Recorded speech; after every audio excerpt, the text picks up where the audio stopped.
तो भाई आज की इस वीडियो में हम लोग करने वाले हार्ले डेविडसन स्ट्रीट 750 का एयर फिल्टर क्लीन। और ये है इसका एयर फिल्टर बॉक्स। और ये 5 mm का जो एलिंग की बोल्ट है, इसको खोल के हम लोग ये कवर बाहर कर लेंगे और इसका फिल्टर फिर क्लीन करेंगे। ये स्क्रू खोलने के बाद में कवर जो है बाहर आ जाएगा। तो कवर हो गया बाहर। और ये है इसका एयर फिल्टर, जो कि पेपर फिल्टर आता है और हमें इसे एयर से क्लीन करना पड़ता है, ये वॉशेबल नहीं होता है। अब इसको बाहर निकालने के लिए हमें 10 नंबर के 2 नट खोलना होंगे। एक इस साइड में है और एक इस साइड में। तो अब इसका नट खोल लेते हैं। और नट खोलने के बाद में ब्रैकेट बाहर आ जाएगा और फिर फिल्टर को यहाँ से पकड़ के बाहर की तरफ खींच लेना है।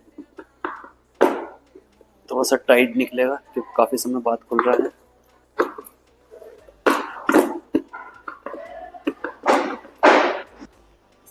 तो ये फिल्टर बाहर हो गया है और इसको अब हम एयर मार के क्लीन कर लेंगे।